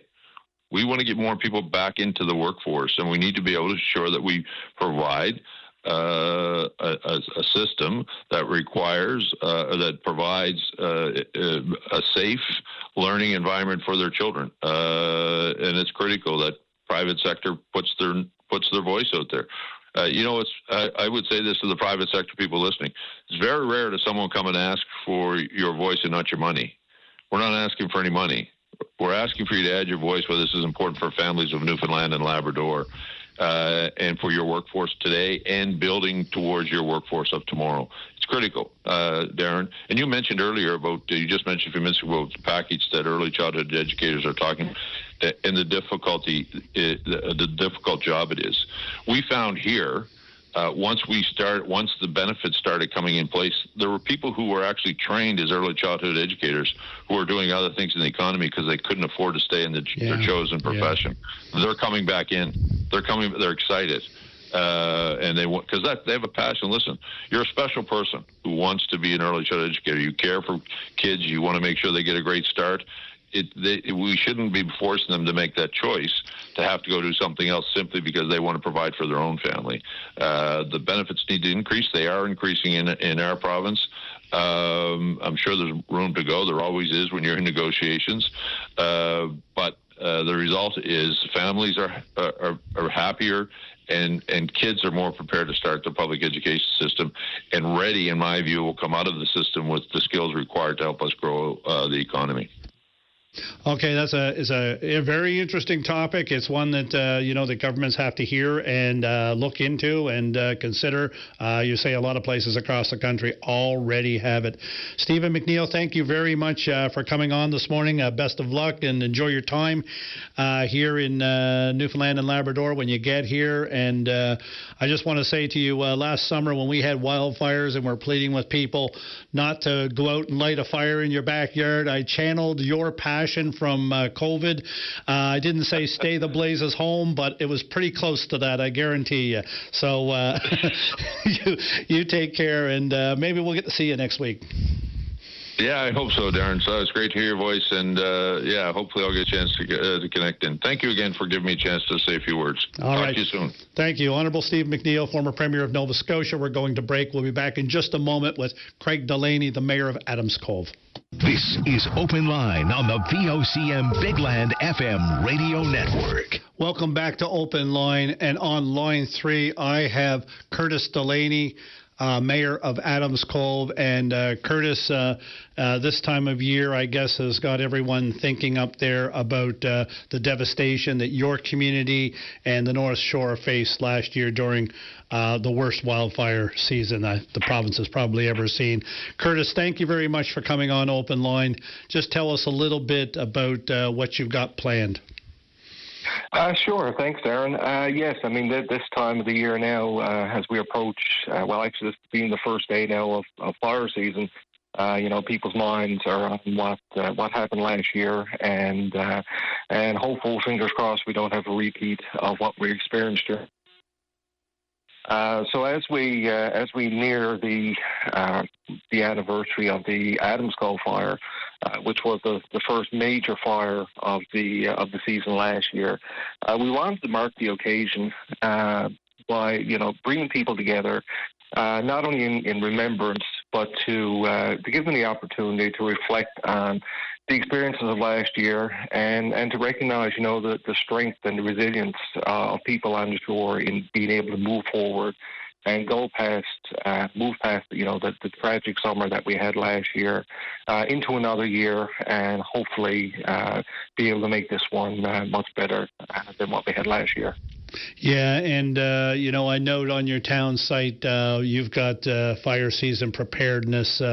Curtis, just tell us a little bit about what your community and the people up there are doing this year to prepare for this season. Yeah, well, of course, working with, Department of Forestry, Agriculture, Lands and their fire smart programs, and even our local fire departments, we're actually putting off a session now this upcoming Monday. And so that's all about, fire prevention and mitigation and things that, as homeowners and property owners, we can do to protect ourselves. And moving in the fire season. There's a lot of things that we learned from last year that we're bringing forward into this year. But we just want to provide as much education as we can and to make sure that, some of the gaps that we found last year are closed, that, all partners involved in wildfire prevention and mitigation are on the same page, and things can be responded to potentially a lot quicker than last year. Yeah, and of course, the fire in Adams Cove last year was the forerunner to what was a terrible, terrible season of wildfires. And no one, I don't think, at that time could have predicted how bad things could get up there on the North Shore, of course. So I'm expecting you're going to expect a lot of people to come out for your event you're holding on May 7th. Yes, definitely. I mean, this is it's a chance to, like I said, for reflection. I mean, we can't change what happened last year, but we'll never forget it either. It's one of those things that's, it's a life-changing event when something like that happens. And it wasn't just one fire. I mean, it was numerous fires. There were actually 3 major fires over that summer. Along with smaller ones as well. And it was a summer literally of fear, and one that most people would prefer to basically to not remember at all. But, I mean, it's one of those things, it's part of our history now. We can't change what happened last year. We can only move forward, and we can only move forward together. Yeah, and so where are you gathering? How will that work? Because I understand that you're gathering at a site on purpose to mark, I guess, the immense loss that came through the fires last year. Definitely. Well, where this is the sort of the anniversary of the Adams Gulf fire, there was the Adams Gulf School, which wasn't lost in May; it was actually lost in August. But that was a historic building, and it was a gathering place for community. And so we thought that would be a great spot to initially meet for, just a commemorative gathering. And then we'll be heading up after that to Salem Community Centre and, have some refreshments, have a chance, just people to get together, have a chat, like I said, reflect on the last year, where we've been, where we're to now, and, where we're going in our recovery down the road. So it's just to give people that opportunity. Sometimes you have to reflect on where we're to know where you want to go to. Yeah, and we hope that. Right. Yeah, everybody kind of goes their own way, I guess, at some point, and then you've got a lot of people, not a lot of people, but some people that own property there that don't live in the area, yet have suffered the same loss, and they don't have the same opportunity to reflect with other people that are in the area that may run into each other more often. So you welcome all, I guess, and it's part of the, I don't know if it's a recovery period, but it certainly is a part of the healing from the loss, and and anything that can help people, that way is beneficial. And of course, I don't know if you know, but I'm assuming that people are still running through their insurance issues and so forth and deciding what they're doing for the future in the area. Is that something that's still ongoing there? Oh, most definitely, and will be for quite a while yet. We only had really a few months last fall before the weather changed and everything sort of ground to a halt. But now that the spring is rolling around and weather is getting better, houses are starting to go up. People are finally getting their insurance companies straightened out to start the rebuilds. And but that's going to be for quite a while yet. There's still a lot of unanswered questions. Still a lot of work that has to be done. The recovery from these fires is going to take not only just the physical recovery, bringing the buildings back, bringing homes back so people can stay in the area. That will take months and years. But just the mental impact that these fires have had. People are in a lot of people are not in a very good shape mentally when it comes to dealing with this every day. It's not like you can think, oh, well, that happened last year, I don't have to remember it now. It's something that we're reminded every day when we wake up and we look out the windows. And it's going to be with us for quite a while. We're doing our best to clean up and make things a lot better than they were. But there's just such an area that's been impacted. Like I said, it's changed our lives. Our vision when we look at our windows is pretty much going to be forever changed for most of our lifetimes. It'll be that long to recover. Yeah, it'll never look exactly the same again anyway, even with new structures. No. They're different structures. And, of course, you lose a lot of heritage and you lose a lot of those personal items that can't be replaced. And all of that has an effect on people's mental health and ability to cope with that. So you are having an open gathering. Curtis, just run through it again for us for people to know where and when they can gather and reflect back on the terrible tragedy of the North Shore from last year. Sure. So that's the event is happening on May 7th at 2 o'clock. We'll be meeting at the site of the old Adams Gulf School.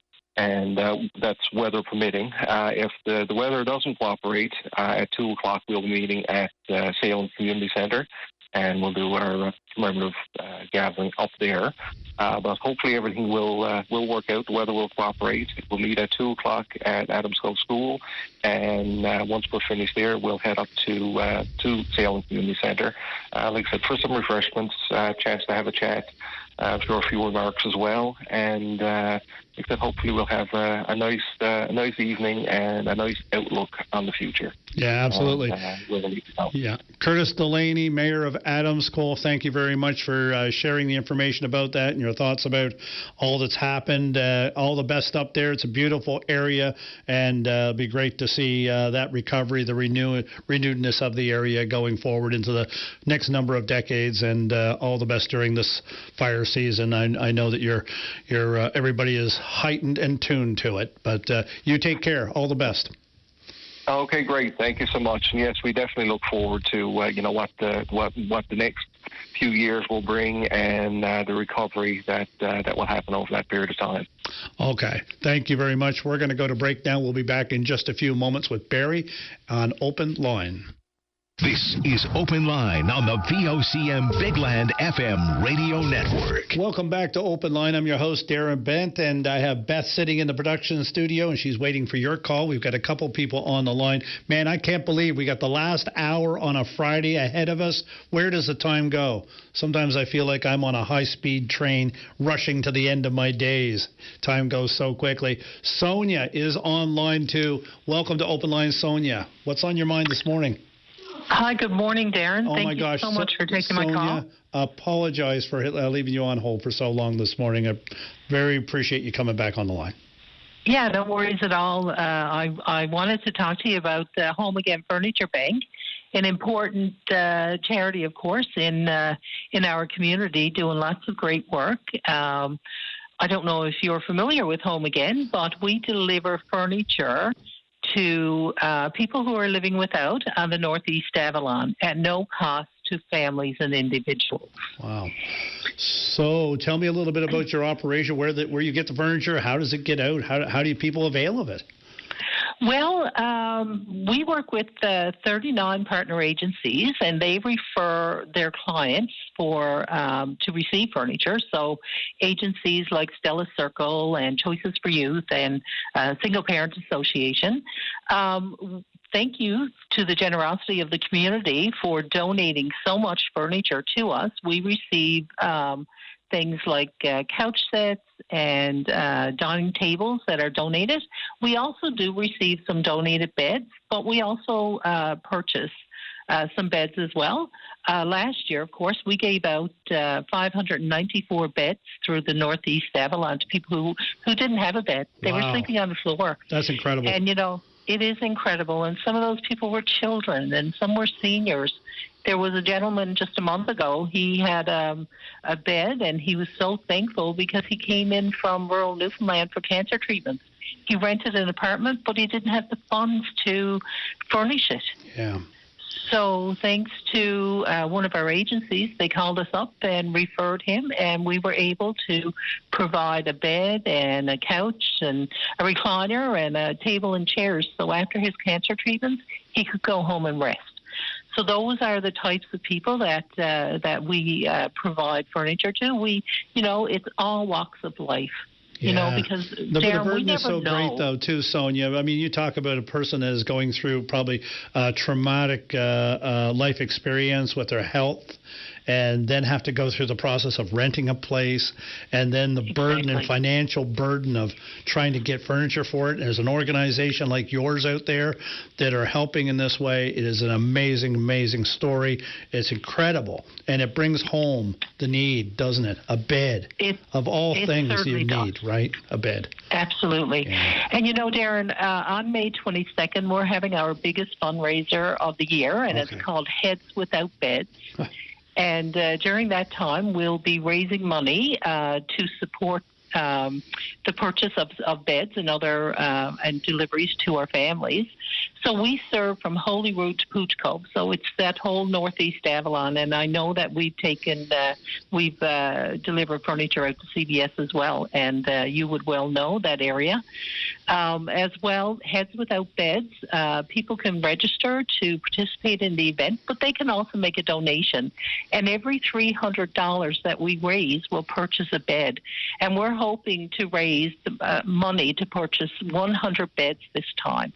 That's our goal, to purchase 100 beds. So it will be 100 heads that we'll be putting in the beds that we purchased through Heads Without Beds. Yeah, and I suspect that your demand, you won't have those 100 beds for very long if you get the funding for them. No, we won't, Darren. Look, I'm willing to bet that within a couple of months they'll be all spoken for sure. So it's a continuous need, and we all know what the cost of living is like these days. And for families to purchase furniture, it's certainly last if on their priority list as well. So it really, when you think about somebody sleeping on a floor or trying to tuck your child into bed on a floor, it's heartbreaking when you think of that. And I think as neighbors and as family and friends, we would all sleep better knowing that other people are sleeping better as well. Yeah, no, look, we hear about food. Food is a need. We hear about all kinds of different housing. Housing is a need. But, when you think about the basics of furniture, people don't think about it as much. So, all of us, that are going home to, a place that has food and a bed, maybe more than one bed even, we should be very thankful and maybe think about those who may need some of the basics beyond food, like a place to lay your head. Heads Without Beds. Again, Sonia, just before we wrap up, tell us what's happening and how people can help. Well, you can go to our website. It's called headswithoutbeds.ca. You can register there as a team or an individual, but you don't even have to do that if you don't have time at this point in time. You can go in, make a donation. It's very simple. Just click the donate button, and any donation is greatly appreciated. And as I said, an average bed costs about $300. We're looking to raise the money to purchase 100 beds, and any size donation will certainly help us out with this effort. And we want to thank the community for their support. Absolutely, and you deliver them, no charge. It's incredible service. Sonia Smith, Home Again Furniture Bank, doing yeoman's service out there in the community for the people that need it the most. Thank you very much for coming on, and all the best for your fundraiser. Thank you, Darren. You take care now. Have a good day. Bye-bye. I'm going to go on to line 3 where I have Mike Summers, and I spoke too soon because we hadn't spoke about the budget all morning, 2 days after the budget. But Mike, of course, is the president of the Royal Newfoundland Constabulary Association. Mike, welcome to Open Line. Hey, good morning, Darren. Thank you. Good morning. So, in this budget, the hiring of 21 new RNC officers, and this is only 3 or 4 weeks after the RNC welcomed, I believe it was 18 new recruits. Yes, what's your correct, response to this sort of influx of officers? Well, listen, it's great that government is committed to hiring 21 new officers. We've been advocating with government and with management and that we need to get more bodies, more boots on the ground. Our numbers are below where we need to be with regards to the police to population ratio. So this is great news, but we're still pushing to get more. Yeah, and of course, when you talk about new officers on the ground, where is the RNC? Because space is empty all the time. People move on. People retire. Are you close to being at what you would consider full force? In our minds, unfortunately not. Right now, we have approximately, I believe it's around 408 members. Our numbers should be up around 439.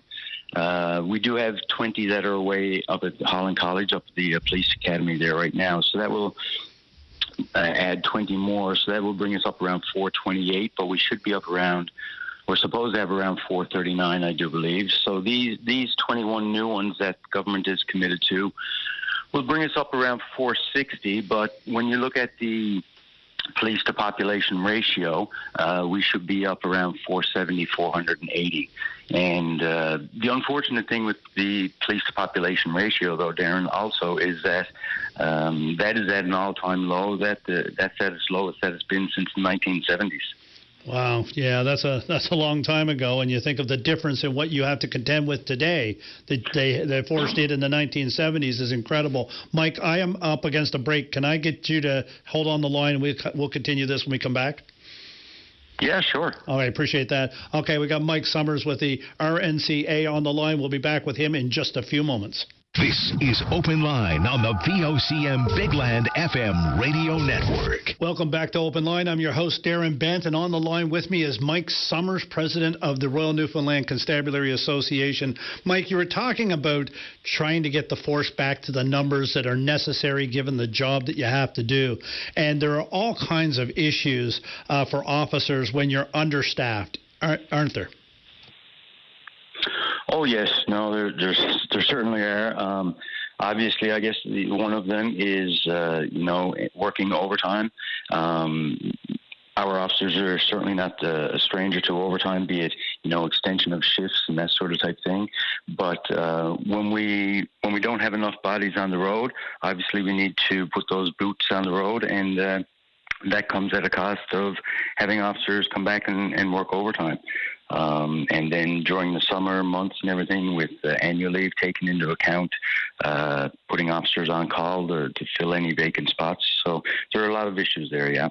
Yeah, and when it comes to the type of things, like you talked about numbers compared to 1970s levels, when you compare 1970s to 2026 with regards to the types of issues that officers have to face on a daily run, through their shifts, it must be an incredible, diverse type of background and expertise that you would need, of course, to deal with all this effectively. And your goal, I guess, in all of this with the force is to have these new recruits get the experience on the ground that they need for all of that. But that's a bit of a learning curve, isn't it? It certainly is. And, I haven't been around since the 70s, but I've been around since the late 80s, and policing has changed dramatically since that time. Calls that we used to go on and spend, say, a half an hour, 45 minutes attending the call and doing our paperwork and all that. Now we're taking our officers upwards of an hour and a half. So that's taking them away from being out on the road and doing proactive policing and patrolling the community. So the paperwork has changed. The severity of the calls have changed. I mean, you're aware on any given day now, the number of gun calls, violent calls that our members are attending. That has certainly changed since my career began. And that, like you said, the learning curve for our new officers, you don't learn all that as soon as you come out of the academy. That takes years and years of experience for you to know how to handle those calls and how to deal with the public and garner the experience and the training and the expertise that you need. Now, guess what? Our members are very well trained. I had to give kudos to our officers who are out there on the road every day handling those calls. We are a very well-trained force. We have had some resignations over the last number of years, and the new bodies that are coming in to fill those positions will take a few years to get up to speed, yeah. Yeah, and of course, when it comes to the importance, I guess, of having the classes of new officers continuously coming out of either it's Holland College, for a few years it was MUN, and so forth, to replenish is, the people that have been there for a while. We used to hear the term the graying of the blue, of course, and there'd be big swaths of classes that all came in together, would be all going out together in retirement or going on to do something else with their lives. Are we facing anything like that coming up with any class? And I don't want to date you, Mike, but I've been around as long as you have, and I've been out on some of them ride-alongs, and we've been around for a while, so you're not going to stay there forever, unfortunately. No, unfortunately not. It has been a great career, but yeah, I won't be around forever. No, you're right. We're entering into our collective agreement. Our collective agreement expires now in June, and this will be an important round of negotiations for us. You won't see the days, I don't believe, of officers sticking around for 38 years like myself. But our class, we did have some big classes who started around 2005 with the MUN program that you just mentioned there. So their anniversary date for 25 years will be coming up now in 2030. And that will be at the expiration of of this contract that we're going in to negotiate. So this will be a big round of negotiations for us to see if we can entice some of those members to stick around past their 25-year mark.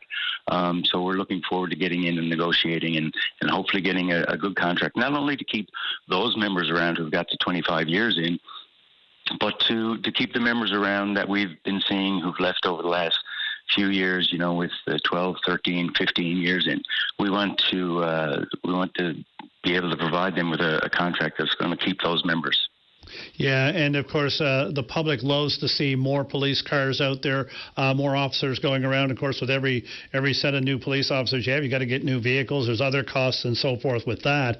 But we're seeing investments, and this is one of the things the public doesn't see generally, is the investment we're getting in the courts to try to get things moving through the courts quicker, because when somebody appears in court, generally a police officer has to either on their shift take that time out of the day to go to court and be there. And if it's a prolonged thing, those officers are off the streets, and I've been down there at times, and there could be 6 courtrooms on the go and 7 or 8 or 9 police officers down there fulfilling their portion of the work they did earlier. And anything to move that court system quicker would be a help, I'm sure, for your officers to be able to get back out on the road, help the public, and serve and do other things.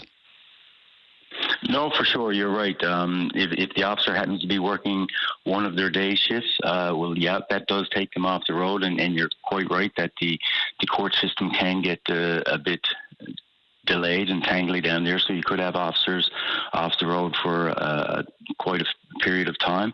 But also then those officers who are down there on their days off, that then takes away from their days off if our shifts are 4 on 4 off. So if you're down there on a long trial, you could be down for 2 or 3 days on your days off. So then you're back down in court, and then you're right back onto your shift again. So that work-life balance is certainly an issue. Trying to keep a good work-life balance and keep our members not only physically healthy but also mentally healthy. Yeah, and that is a big challenge, isn't it? Because the extremity of the things that you folks see more often now than you used to. You talked about gun violence, which is absolutely disturbing, that's become part of the common talk on the radio news in the morning. A gun incident last night and so forth. It's happening more and more. But making sure that the officers, and this is part of your association's work, I'm sure, is making sure that their supports are in place, that they have what they need to keep them in a good place mentally when they're going out on the road, and that's important for them to be able to do their jobs and continue in that line of work rather than saying, I got to give this up, it's too much, I don't have the supports. You guys work on that a lot, don't you? We do, and management has been good with that. We have hired some personnel for our officers for their mental well-being and that. We certainly could always avail of more. But yeah, that is a big component, is trying to keep our members both physically and mentally well, so that we can go out there and, like you said, deal with a lot of the stuff that we see that most people never see, and thankfully so, that they don't have to deal with any of that in their lives, but our officers have to go out there and deal with that. So would you give this budget a thumbs up, a level hand, or a thumbs down? It certainly wouldn't be a thumbs down. Like I said earlier there, any more officers that we can get, we would certainly appreciate. And I think over the next few years, we will certainly be discussing this with the new government there and trying to get our numbers up to that police population ratio, so that we can get more officers out on the road. They're doing some proactive policing instead of just going and doing reactive policing, going from call to call to call. Yeah, and I think that would be something very welcome by the public all across the province, to see preventative measures. And, of course, like I said earlier, being visible, being in the community, and as RNC officers always try to be seen. It's always a great deterrent, isn't it? And as something that we want to see more of. So, Mike Summers, president of the RNCA, thank you very much for taking time this morning for Open Line. All the best, and stay safe. Thank you very much, Darren. Appreciate it. Thank you. All right. Thanks, Mike. And we are going to go to a break. And when we come back, we are going to have the leader of the provincial NDP, Mr. Jim Dinn, on the line.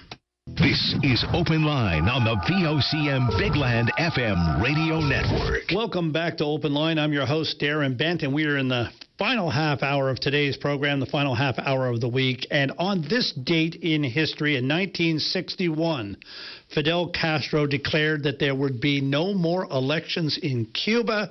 And why?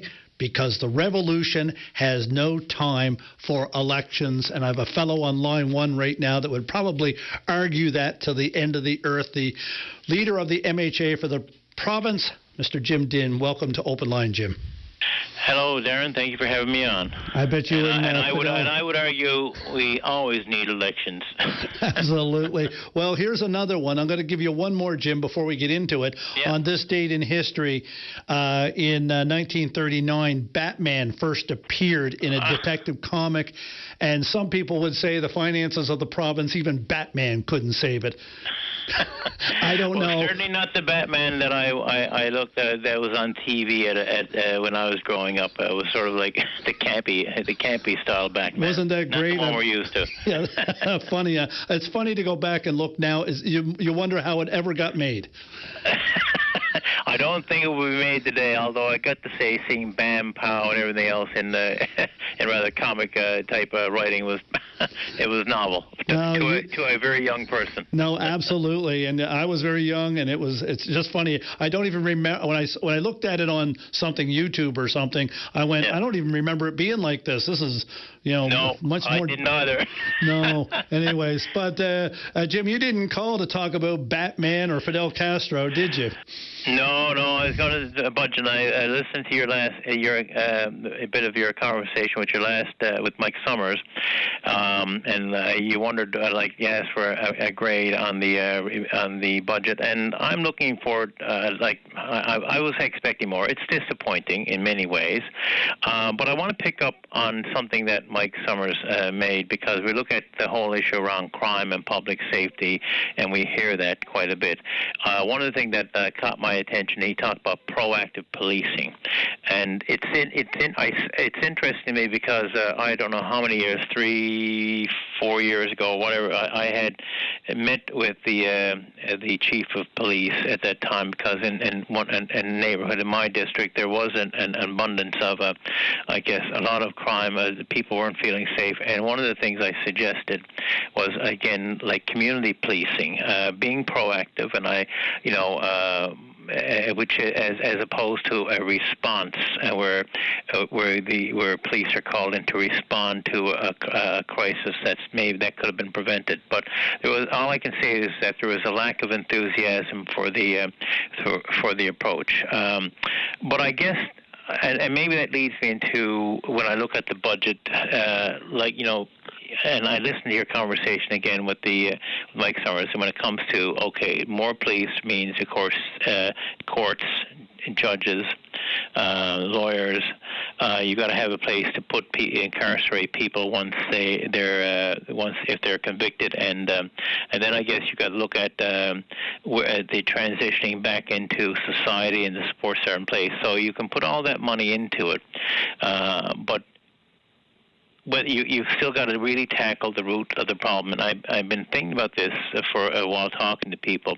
It seems to be there over the last few years a growing concern with safety, with crime, and at the same time, we've also seen in that same time an increase in the level of homelessness, of affordability, of poverty. We've seen also people with who've dealing with mental health and addictions issues, and they seem to go hand in hand. And I go back to the health accord when we need to start addressing the social determinants of health. And I've used this example a few times. I've used it in the House. I've used it on this show as well. I think of Indwell up in Ontario, which is a supportive housing model.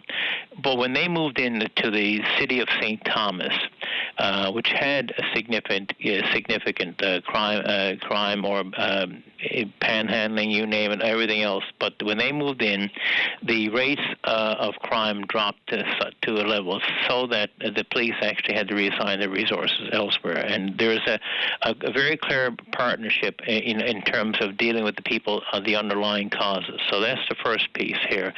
I think we still have you can put policing resources at it, and I'm not saying like we shouldn't have police or we shouldn't have a court system and so on and so. But you're able to, if you address the underlying causes, you start making society safer for all. As I've often said too, that I do better when people around me are doing well. So that's the first thing. Well, yeah, and you got to say though that policing in communities, if policing become familiar with the community becomes familiar with the police.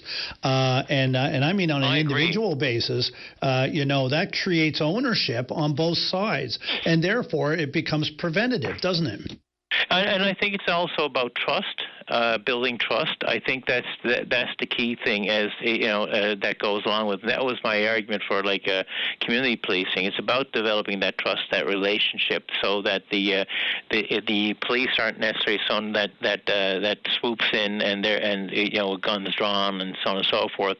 They're part of that community, and that's more than just let's say participating in community events. I know when I was teaching in smaller communities, the RCMP officers would be volunteers, and they would be part of the community. But I think also, I remember growing up, and I don't know if you do, but I mean, you had the police officers walking the street, so they were very much part of the I guess part of the background, part of the environment. Think of the traffic, the cop on the corner of Prescott. Prescott and Dunkworth, right? Frank Miller was there for years on the center there. Yeah, no, he was a fixture. Yeah, and I think that's the key word there, Darren. Is it's a fixture as well. So they are people, that kind of thing. So that's the first thing. I think too, when I look at which is I was looking for more of an aggressive approach to address some of those underlying causes. I know they've announced $31 million for more social housing, but if we do our math, we did the math on that, and really it's going to, even if you do a very conservative, a generous effort that's going to, or accounting or an estimate that it's going to cost $250,000 per unit, you're only looking at about $40 a year. And I'm not saying we shouldn't do it for that reason, but we've got a bigger problem. At the same time, they're going to be putting more money into emergency shelters, and that's not helpful to a lot of the people who call in. I had former students. I remember this one. He Red Seal chef, and his comment to me was if he had experience with the justice system. He said, "Look, I know how to get back there. What I want is something that will pull me the other way, a place that I can call my own." And those words stuck with me because he's looking. He was in the encampment over here across from the Confederation building. He was looking for something where he could get grounded, stable, had the supports in place. So those I think we've got to keep in mind. They're every bit as important, or maybe more important, so that we can again, part of the conversation I heard you talk about with the Mike Summers is that work-life balance. Well, this is how you create a healthier society and a healthier work environment as well for those who are on the front lines. The other aspect of this, and I know they've announced a number of whether they're adding spaces for early childhood educators. They've added staff to the 94 positions. Hopefully, I shouldn't say they're adding. They're going to be looking to hire 94 teachers and 20 TLAs for the education system. Your system in education deals in units, not people. So we don't know if it's 94 full-time units or part-time units or what it is yet. Right, and that's the good point. And then they got ECs, long-term care. So here's my issue with this, is that last year, and I asked this in the House, 400 teachers were hired last year, or they were going to have budgeted for, but they didn't get them all. They were still short, and vacancies were still over, I think, 150. We have, until you address the underlying issues, to like when it comes to the workload, the classroom violence, the working conditions. When you look at ECEs with regards to the whether pension, paid sick leave, their salary, or their working conditions, or housing, they're going to hire 20. They're promising to hire 20 new people. Well, as Sherry or the QP has come out and said, like, you have an issue already with recruitment in that the wages aren't competitive, so you're not going to get those people. So again, it's great to announce this. I really hope that we see the increase, but you've got to address the underlying causes. So you can announce the number of long-term care beds all you like, but unless you're addressing the issue that's either keeping people from going into those areas, or they're leaving the jobs, then you've got a problem. You've got to address those issues, right? And that's the part that I think is not clear in this, or that's missing. Yeah, and of course, Jim, you may know the education minister. I'm not sure how well, but pretty well, I'm sure. We pass each other, yes. So just at this point, I'm going to break now. Did you want to hold on and come back for a couple of minutes, or did you want to have a last word? Yes, do that. That'd be perfect. Okay, we'll be back in a couple of minutes with the leader of the NDP, Mr. Jim Dinn. We'll be going to break right now. This is Open Line on the VOCM Big Land FM radio network. Welcome back to Open Line. I'm your host, Darren Bandit. We have Jim Dinn on the line. Jim, we just got a couple of minutes, but did this budget go far enough in affordability measures for the residents? Okay, that's a good question. I've heard the Minister of Finance talk about with the basic personal exemption, they put out over $90 million back into the pockets of the people of Newfoundland. And when you hear that word, 90 million, wow, that sounds a lot. However, if you look at that, we did the math, it works out to be about $336 a year, roughly. That's what it comes down to. So let's put it this way, the price of a cup of coffee per day. If you look at the seniors benefit, they've increased that by 20%, and depending on where you are on the your income, that may be around $250, $300. So in total, there are seniors, people making more money on the carbon rebate than there on these efforts. And I'm not saying that, money in the pocket is unwelcome, but we have to be doing things, looking at more deeper affordability issues, measures. We got people who are young families, people hoping to buy a home, but they can't. They're paying a mortgage and rent, but can't afford a home.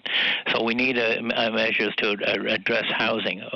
Seniors, I look at the measures there when it comes to they're going to increase the number of long-term care beds, but we also know that most people, I don't want to end up in a long-term care facility if I don't have to. I want to make sure that I have that I can live independently in my own home as long as I can. Yeah. But we find a lot of seniors, they're at these thresholds where they're making they're not making a great amount of money, but they're not making enough to qualify for the program. So they're finding it difficult to access home repair programs, or they're looking at trying to afford home care that would help them remain independent and in their own communities. And those are the struggles. So I think, Darren, do I think it's gone far enough? No. I really think that there's a bigger problem here. We have an aging population, and that's going to become more, more prominent and more pointed in the next few years. So I think, like the measure is $19 million. Well, I'm good. Where else could it have gone that could have had a bigger impact? But nevertheless, it lowering the taxes, when you put out the $90 million, sounds good, but overall, it's still a drop in the bucket compared to the number of people. We're seeing newer people coming to us, people who haven't gone, been looking for help before. when I was with a food bank, we saw people we'd never seen, more and more people showing up to a food bank. So we've got to address the grocery prices. There are other children's clothing, you name it. But they're overall, and I would go back to one thing. Here's if we can reduce all the little tax benefits here and there, even ones we suggested.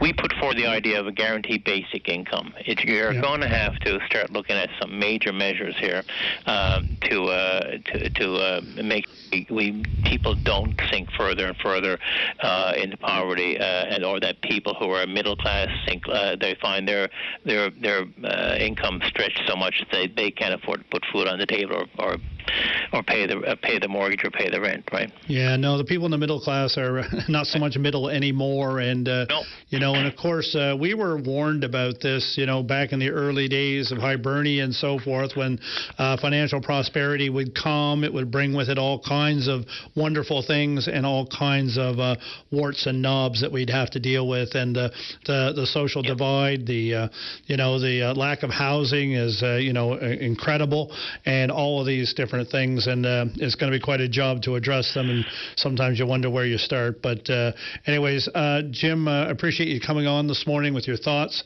All the best, and say hi to your education minister brother for me. I live close to him, so that area. But anyways, you take care. Have a great weekend. You too. Take care. Bye-bye. All right. Okay, we're going to go to line number 2, and there we have Rhonda. And Rhonda, you, of course, are with the Atlantic Chamber of Commerce. Welcome back to Open Line. Thanks, Darren. I wanted to call in just to talk quickly as you wrap up your show today. A little bit about the budget, 3 points in particular, and then I also wanted to share a little bit on our perspective and my colleagues' perspective out of Quebec regarding the current situation on the MOU. Okay, we got 4 minutes and 43. All right, we're ready to go? It's you. All right, so first thing we wanted to touch on was the business community. For decades and decades, we've talked about red tape. So, we were excited. This is for me, looking at the Atlantic provinces, our fourth and final budget, there wasn't a whole lot of good news in any of them, unfortunately. Seeing our office focus on red tape, we're applauding the government with this move. But there are a couple of things we want to caution. Well, number one is the chamber community is here to support them. So how do you harness the 21 chambers across Newfoundland and Labrador to help feed you the issues and then come up with solutions around red tape for business? Yeah. So what kind of red tape are you, reduction are you applauding? Yeah, so we're applauding that they've actually named it in their budget and gave it an office. Like, without someone owning it, nothing's going to get done. So Nova Scotia made great strides. They had a group that was in government, that it was a priority, and it reported directly to the Premier. We think that's why they've made great strides in becoming more efficient. When everyone owns it, it doesn't get done. So that's what we're applauding, that it was named in the budget. We want them to be careful, though. We don't want to see a whole bunch of money going in to create an office and more money. We'd like to see reallocations of money, and we can help bring the problems and hopefully find solutions to help business maneuver, sometimes government. Some of these things are low-hanging fruit, so we're glad to see it as a priority. We look forward, though, because it was one sentence in the budget. We need more details. Yeah, no, absolutely. Lots of details still to come from the budget, but also they're reducing the small business tax rate as well, right? Again, so as I said, we looked at the other three budgets across Atlantic Canada. We didn't see any reduction. So we're applauding that reduction, as small as it is, 0.5 over the next 3 years. But hey, we didn't get an increase. It didn't remain the same. So again, that is good for business. Anything that's a reduction, a decline in tax, we are supportive. So the last thing, though, that we're going to continue to hold the government's feet to the fire on is the debt. The amount of debt that we're going into collectively as a nation, as provinces, it's troubling. And where does it end, and what does it mean? So we're really going to continue to look at how do we get back on a path to get rid of the debt, because it just doesn't end well. Yeah. So for this budget, they said right off the bat that they weren't going to cut their way to prosperity, which is obviously one of the ways you attack the debt. But you also have a long-term plan to try to get at it as well. And we're not going to see that in the first couple of years. The Premier's already said that. Finance Minister said that.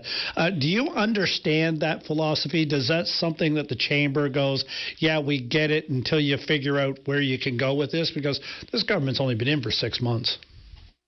Yes, again, that's a balancing act. We've been talking about debt for decades and decades, right? Like decades. We look back to the 90s when nationally some of the premiers on both sides of, red and blue did well. They had a plan. Our debt ratios were lower. We don't know about 2 years. As you said, we want to give a little grace. It's only been 6 months, but we would expect to see steps towards a plan or lay that out much sooner than 2 years. I mean, that's halfway through their mandate. So we're going to continue to look for that and advocate for that. Yeah, and of course, when you get halfway through a mandate, you got 2 years left, you start thinking about other things, and the way to move forward is heading towards elections. You don't see a lot of cutting and cutting debts or deficits, exactly. Really. So usually with a new government, you'll see the hardest come out in the first year, right? Because then you've got time. You've got that 3 years to get it right. Now, we heard what I would consider, if I take him literally, the talk yesterday from the Premier about the MOU seemed to be we're going to have a good look at it, and we're going to get working on it. Did that sound that positive to you at all? It did, to be honest. I didn't know what he was going to say, and I know it's not much. So that's one important thing I wanted to quickly, I know we're running out of time, but me and my colleague from the Quebec Chamber came out and we penned a letter where we wanted to look at a few key things from the business perspective. And I want to make it really clear, I'm not for or against. I don't know enough about this MOU. It's not my area of expertise. But what we're expert in is business and what business needs, and it's certainty. It's, rigorous analysis, transparency, public confidence. These things are critical. But we also know on the flip side that the longer we wait, the more uncertainty it becomes, investors, things of that. So there's a big balance, but I think the message from the Premier on we're going to take a look at this and we're going to get to work was really positive, and that's what we're asking for. Same leadership, good negotiations, and doing the best we can for both provinces. All right, Rhonda Toke-Lane with the Atlantic Chamber of Commerce, thank you very much for your thoughts on the budget. All the best and have a great weekend. We are hard up against the 12 o'clock newscast. I just want to thank everybody for listening, tuning in to us, and of course, thank you to all the callers over the past 3 weeks. My guest time here as host is ending today, and Open Line will be back on Monday, and I'm sure I'll see you again or hear from you again in the future. All the best. Have a great weekend.